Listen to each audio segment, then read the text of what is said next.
Merci, bonsoir. Je vais vous parler d'un dispositif qui s'appelle Sapnote et qui a été développé dans un contexte de recherche en fait, donc dans la cellule EIH. Donc EIH, c'est pour Environnement informatique pour l'apprentissage humain, au sein de l'équipe CIRA à l'IRIT. Je vais vous parler de prise de notes collaborative, de système de vote interactif étendu, donc ça va complètement résonner en fait avec ce qu'on vient de voir ici. Et puis de l'opportunité de réutiliser en fait ces questions que l'on pose pendant le cours dans le cadre de tests de révision en ligne, et de voir comment on peut éventuellement recycler aussi les contributions des étudiants pour améliorer le feedback dans ces tests en ligne. Alors il y a pas mal d'études qui montrent que les tests en ligne, c'est-à-dire ceux qu'on est capable de mettre à disposition des étudiants à tout moment dans le cursus, apportent beaucoup de bénéfices. Donc c'est un moyen de mettre en œuvre des évaluations formatives fréquentes et surtout donc de mettre à disposition, si le travail a été fait correctement, un feedback sur un ensemble de questions, sur un ensemble de thèmes, de topics permanents aux apprenants. C'est-à-dire qu'ils vont pouvoir aller vers récupérer du feedback à n'importe quel instant, depuis n'importe quel lieu, en étant connecté avec n'importe quel dispositif le permettant. Alors, du coup, se pose la question de la qualité du feedback. On sait que dans l'apprentissage, ce feedback que l'on renvoie à l'apprenant, eh bien, il est essentiel et que la construction de son savoir repose énormément sur la qualité de ce feedback. Le problème que l'on rencontre lorsqu'on travaille avec des évaluations, des tests en ligne, c'est la construction du feedback. Alors, petit sondage à main levée, là on ne va pas utiliser les boîtiers, mais qui est-ce qui utilise Moodle pour faire des quiz ici dans l'Assemblée? Un quart peut-être de l'Assemblée. Et parmi vous, alors quand vous faites les quiz, quels sont ceux qui prennent le temps de compléter la partie feedback que propose le formulaire Moodle? Donc 4. Ok. Alors, ouais, effectivement, ça chute lourdement parce que c'est assez coûteux, en général, de saisir ce feedback-là. Et en plus, on est cantonné en fait, de fait à un feedback qui est général. C'est-à-dire c'est obligatoirement, par construction, le même feedback pour tous les apprenants. Donc on n'est pas du tout dans quelque chose qui est contextualisé par rapport à l'apprentissage de l'étudiant ou l'élève et par rapport à sa propre compréhension ou connaissance du domaine initial. Et pour l'enseignant, c'est consommateur de temps. C'est du temps. Et en fait, alors le point de départ de Sapnote, ça a été de se dire comment on peut pousser les apprenants, donc les étudiants dans notre contexte, à écrire des choses qui sont liées à leur compréhension des différents sujets qu'on leur pose. Donc le point de départ, ça a été développer un outil de prise de notes collaborative ou collective ici. Pour les puristes, le collaboratif, il faut vraiment qu'il y ait un objectif commun. Il n'y en avait pas forcément de clairement défini au départ, mais en tout cas, un outil de prise de notes collective qui a été inspiré directement de Twitter. Et l'expérience, au départ, ça a été de faire tweeter les étudiants sur le cours. Alors Twitter, ça apportait certaines choses intéressantes. Certains étudiants participaient, d'autres ne participaient pas parce qu'ils ne voulaient pas créer de compte Twitter. D'autres ne se sentaient pas du tout à l'aise à l'idée que les notes soient visibles comme ça pour tout le monde. Et par contre, ça offrait pas mal d'avantages par rapport à une prise de notes traditionnelle. Le fait qu'elle soit collaborative, on participe là à un élan de construction de connaissances qui est collaboratif. L'approche Twitter permet effectivement à beaucoup de contributeurs de pouvoir participer à une prise de notes collaborative ou collective, ce que ne proposent pas d'autres outils. Et donc, Sapnote, ça a été en fait un outil qui a cherché à prendre tout ce qu'il y avait de bon dans Twitter et à essayer de dépasser les limites de Twitter pour l'adapter à un contexte éducation. Alors, par exemple, l'outil de Sapnote permet de contextualiser les notes que prennent les étudiants sur un cours donné, voire un fragment du cours, c'est-à-dire une diapositive, par exemple, qui est présentée. Les étudiants, très facilement, peuvent annoter, prendre des notes directement sur la diapositive en question. Et ensuite, le constat, lorsqu'on a commencé à travailler avec Sapnote, ça a été de voir que à chaque fois qu'on était dans un mode interactif, c'est-à-dire qu'on posait une question interactive, posait une question à l'audience et qu'on les faisait réfléchir, etc., eh bien, ça augmentait le nombre de contributions des étudiants. Donc, en gros, plus on était dans l'interactivité, plus on les faisait réfléchir, plus derrière, ça leur donnait envie de prendre des notes. D'où l'idée d'intégrer dans le dispositif la possibilité de poser des questions interactives telles qu'on le fait avec, les boîtiers électroniques qu'on a vu tout à l'heure. C'est-à-dire qu'un enseignant peut rédiger une note qui correspond à une question interactive. Et ensuite, donc, comme on l'a vu tout à l'heure sur les boîtiers interactifs, les étudiants répondent à la question et à tout moment, l'enseignant peut interrompre le sondage pour afficher les résultats en temps réel. Donc on a ici une copie d'écran qui indique, qui montre le résultat ici à une question interactive qui a été posée en cours. Et les étudiants, effectivement, ensuite ont la possibilité, après la présentation du résultat, de prendre des notes sur les résultats qui ont été obtenus. Voilà. Et alors l'application en question, elle est en ligne, c'est-à-dire que celle-ci, par rapport au boîtier, elle fonctionne sur une autre approche. Il faut que les étudiants aient un dispositif connecté à Internet. L'approche note as feedback qui a été développée dans Sapnote consiste à dire que les notes qui sont prises par les étudiants, eh bien, potentiellement, c'est un excellent candidat pour faire le feedback dont on a besoin dans les tests de révision. Donc le principe, ça a été de dire, on va recycler les questions qui sont posées pendant le cours avec l'outil de Sapnote. On va recycler les notes prises par les étudiants sur les questions qui ont été posées pendant le cours pour générer de manière semi-automatique les tests de révision que l'on va mettre à disposition dans Moodle. Alors comment ça marche? Eh bien en fait, dans Sapnote, on a l'interface qui permet, lorsqu'on veut utiliser Sapnote pour un cours donné, on crée ce qu'on appelle un scope, c'est-à-dire un dispositif qui va permettre de regrouper toutes les notes qui correspondent à ce cours-là. Et donc, sur l'interface qui permet de gérer ce scope-là, on a la possibilité d'exporter toutes les questions que l'on a posées pendant le cours avec le feedback qui provient en fait des notes qui ont été prises par les étudiants.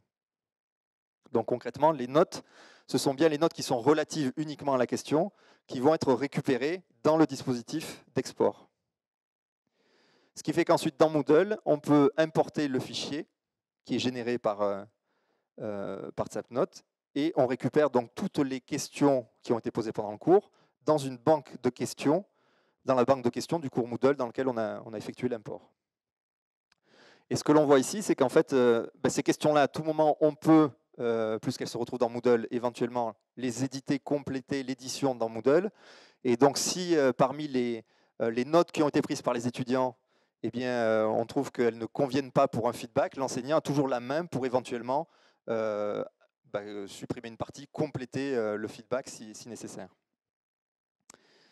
Et donc, il est assez facile à partir de là, puisqu'on a déjà toute la banque de questions qui est prête, de créer un test de révision. Et donc ça, c'est des dispositifs qui ont été mis en œuvre dès l'année dernière en Master 1, dans certaines UE du Master 1 informatique spécialité développement logiciel. Et vous avez ici le résultat dans Moodle, quand l'étudiant fait une revue de sa copie, en fait, il accède bien sûr au résultat tel que Moodle lui montre quand il a répondu faux, et avec si la question a fait l'objet de prise de notes des étudiants, les notes prises par les étudiants qui sont censées lui apporter un complément d'information et de compréhension.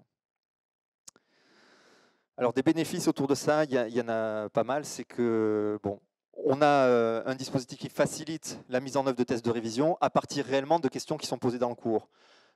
Donc on est dans une stratégie de ce qu'on appelle d'alignement constructiviste. On va vraiment essayer de situer l'apprenant complètement dès le début, dès la phase où on lui transmet et on lui demande d'acquérir du savoir. On le met en situation de pouvoir être évalué et on récupère ces évaluations-là pour faire des tests de révision. Et ces questions-là dans Moodle, ensuite, on les récupère aussi pour une partie de l'évaluation sommative en fin de parcours. On a un feedback qui est rédigé dans le dialecte des étudiants, donc ça c'est un point qui est assez important parce que des études montrent que finalement le feedback, quand il est fourni uniquement par l'enseignant, il n'est pas toujours compris par les étudiants parce qu'il n'est pas tout simplement rédigé dans leur dialecte. Et surtout, on a un moyen de valoriser fortement les productions des étudiants. Alors, il y a des résultats. En fait, donc Sapnote a fait, sur 2014 et 2015, a fait l'objet de 5 publications. Et il y a donc une publication qui porte sur ces résultats-là, par rapport aux gains qu'on a obtenus en master sur le fait de les faire travailler dans tout ce processus qui va de poser des questions interactives pendant le cours, de recycler les notes pour pour faire du feedback dans les tests de révision et sur les tests sommatifs. Alors par contre, le dispositif tel qu'il est là, il pose certaines limites, c'est-à-dire que tel qu'on génère l'export ici, on n'a pas de filtre, c'est-à-dire qu'on récupère absolument toutes les notes prises par les étudiants. Alors effectivement, l'enseignant, s'il le souhaite, il a toujours la main sur le dispositif dans Moodle pour aller modifier ce qui ne va pas, mais en tout cas, par défaut, on récupère l'ensemble des notes qui ont été prises par les étudiants sur une question donnée. Et surtout, l'autre point, c'est que autant, on verra tout à l'heure sur les chiffres, on a un taux de participation sur les questions interactives qui est énorme, qui est celui qu'on retrouve à peu près sur toutes les études qui ont été faites sur le système de vote interactif. Autour de 80% des étudiants participent effectivement au fait de dire oui, je veux répondre à oui, non. Mais par contre, ils sont très très peu nombreux finalement à faire l'effort de prendre la note, de rédiger l'explication. Donc, ce qui a mené à ce que je vais vous présenter plus en détail maintenant, c'est de se demander pourquoi les étudiants sont prêts à jouer le jeu de la question interactive. Là, 80% vont jouer le jeu. Et par contre, pourquoi seulement on se retrouve à 6% des étudiants qui sont prêts à prendre le temps d'écrire une réponse et d'avancer. Alors, l'hypothèse qu'on a fait, c'est de se dire qu'effectivement, ce qui fait la force du boîtier interactif, c'est tout le côté feedback immédiat. C'est-à-dire que c'est un outil qui est fabuleux parce qu'il permet de renvoyer immédiatement à l'apprenant un feedback sur son niveau de connaissance. Non seulement sur ce que lui il sait, il voit son score sur la réponse. Enfin, pour le coup, là, par rapport à ce qu'on a vu tout à l'heure, il y a vraiment les étudiants doivent s'inscrire sur la plateforme et donc derrière, même si les résultats globaux restent anonymes, lui, il voit son score, il sait ce qu'il a répondu ou pas répondu, et les résultats peuvent être exploités a posteriori si on le souhaite. Donc, le feedback immédiat à chaque étudiant, c'est un bénéfice extraordinaire. Et donc, l'hypothèse qu'on a faite, c'est de se dire, c'est parce qu'il y a ce feedback immédiat sur l'activité qui consiste à cliquer sur le petit bouton pour dire c'est ça la bonne réponse, qui fait que les étudiants participent volontiers. Et donc, on est parti sur le questionnement suivant. Est-ce qu'on peut faire en sorte que la rédaction d'explications s'intègre, elle aussi, dans une activité qui renvoie un feedback immédiat aux étudiants? Et donc tout le dispositif que je vais vous présenter là, il a été pensé pour ça, pour se dire il faut absolument qu'on arrive à ce que l'explication écrite s'intègre dans un processus qui fournisse du feedback immédiat. Donc le dispositif NPQ, alors NPQ c'est un peu barbare, mais c'est pour N-Phase Question Submit, donc en gros dispositif de soumission d'une réponse à une question en plusieurs phases. Alors voilà comment ça se présente. L'idée c'est de partir toujours de la possibilité de fournir des questions interactives aux enseignants, aux apprenants, des questions pareil à choix multiples ou à choix exclusif. Mais là, l'enseignant va pouvoir choisir le mode, non pas de session simple, mais le mode en plusieurs phases, où on va demander, en plus de la réponse qui consiste à dire oui, non, ou à choisir la bonne réponse parmi N réponses, eh bien, on va demander à l'étudiant de fournir une explication, une justification à la réponse qu'il donne. Donc ça fait partie de l'exercice que de devoir justifier sa réponse. Et on lui demande autre chose, c'est la partie basse de la copie d'écran, on lui demande aussi d'évaluer son degré de confiance dans la justification qu'il va donner. Alors cette information-là, elle va être importante pour la phase numéro 2 du point de vue système informatique, mais elle pose déjà en fait l'apprenant dans une situation intéressante, c'est-à-dire d'une part, il est obligé de rédiger quelque chose, donc on est dans un enseignement un peu plus en profondeur, on essaie de solliciter des capacités plus rigoureuses que simplement de choisir une question. C'est-à-dire que le raisonnement, même s'il l'a fait dans la tête, il doit essayer de l'exprimer par écrit. Et l'autre partie, c'est qu'on le place de suite en situation d'apprentissage réflexif. C'est-à-dire qu'il doit déjà à ce niveau-là se demander s'il pense qu'il sait, ou qu'il sait à peu près, ou qu'il sait complètement. Alors la deuxième phase, eh bien, c'est une première forme de feedback, et on est en plein dans un dispositif qui ressemble énormément à celui qui était proposé tout à l'heure sur le système de boîtier interactif. C'est-à-dire que là, on va présenter sur la deuxième phase à l'étudiant, eh bien, dans la partie basse, la réponse qu'il a déjà fournie, donc la réponse initialisée avec ce qu'il avait mis. Mais ce qu'on lui propose, c'est qu'on va lui afficher en fait une réponse alternative qui a été donnée par un autre étudiant dans l'amphithéâtre.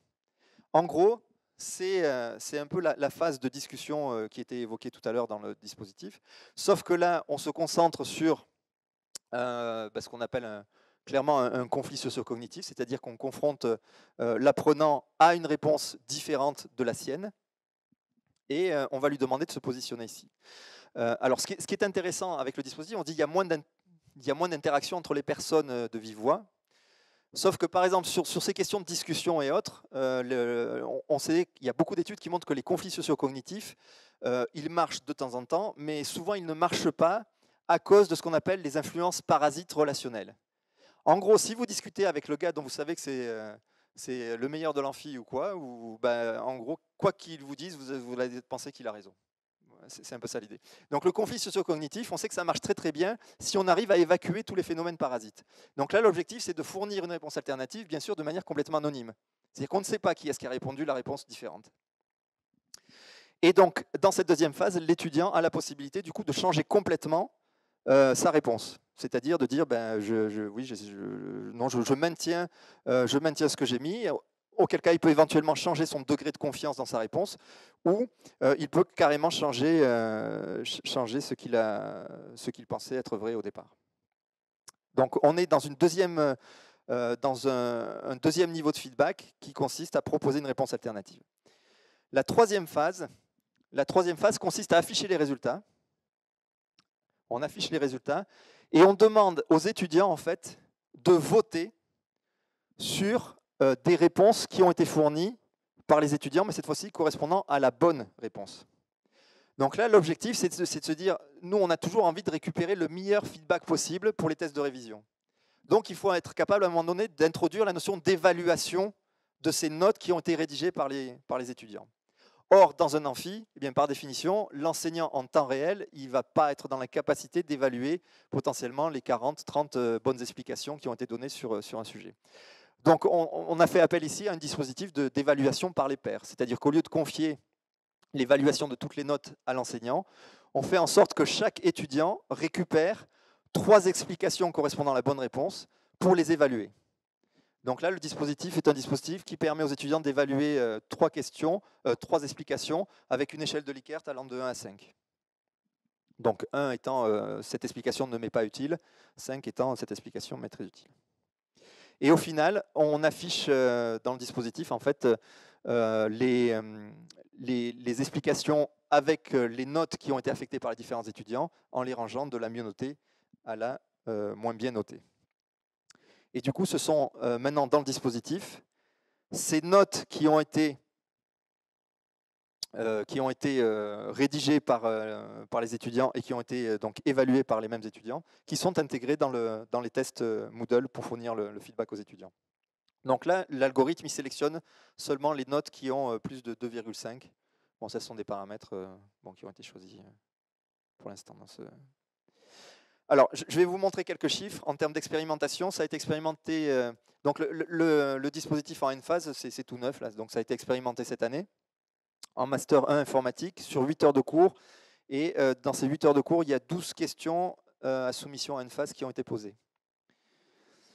Alors, les chiffres, c'est plutôt pour vous après sur les supports. On va se concentrer sur les chiffres qui sont là. C'est-à-dire le taux de participation sur répondre par oui, non ou en sélectionnant la bonne réponse, c'est-à-dire en gros la participation au côté système de vote interactif traditionnel. Donc là, on reste complètement sur les chiffres qu'on connaît dans ce domaine-là, c'est-à-dire qu'on touche à peu près 85% des étudiants qui participent et qui jouent. Par contre, on est à 50% d'étudiants qui répondent concrètement, c'est-à-dire qui prennent le temps d'écrire. Alors, on peut se dire, c'est peu par rapport au système de vote interactif, mais si on regarde d'où on vient, c'est-à-dire que dans le dispositif précédent, on était à 6% des étudiants qui prenaient la peine de prendre des notes.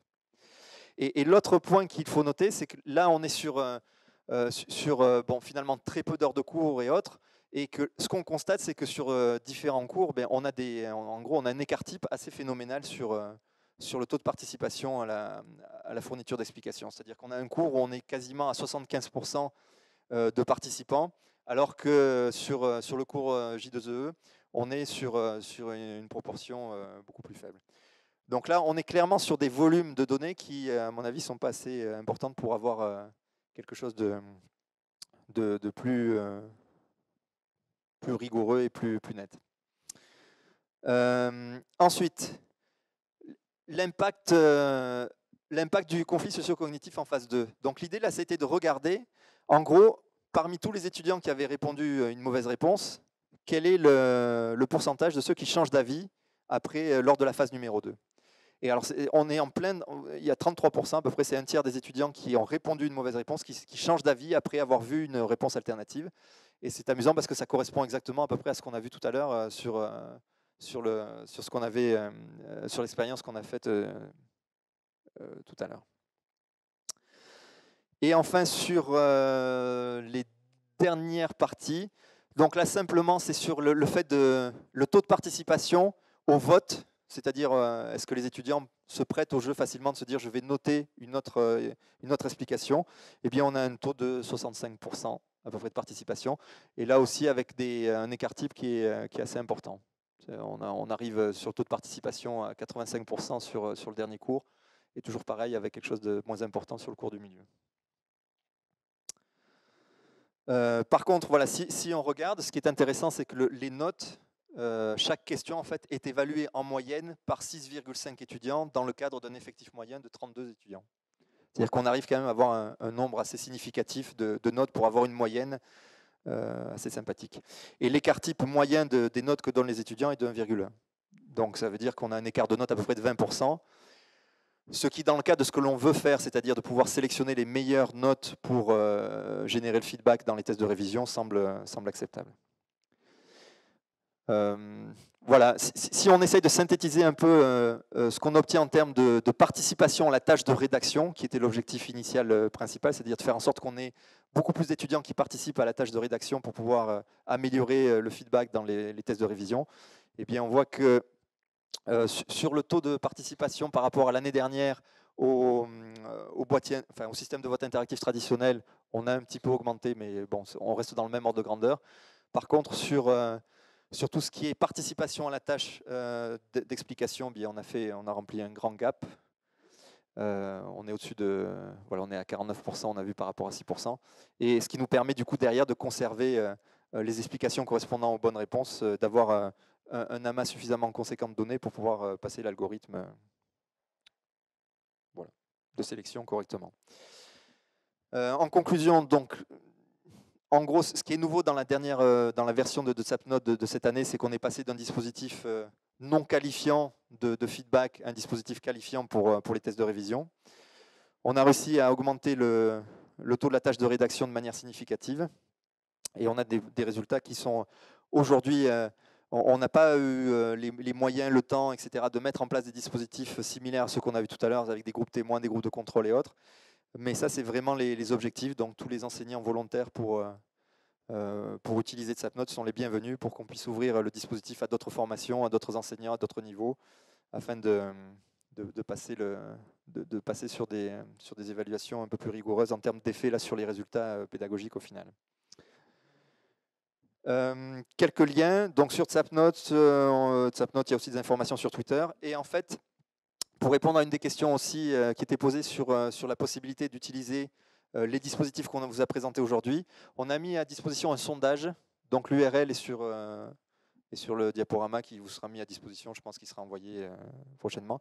Donc vous avez le lien sur un sondage qui vous propose de répondre. Est-ce que vous êtes intéressé par l'utilisation d'un ou des deux dispositifs?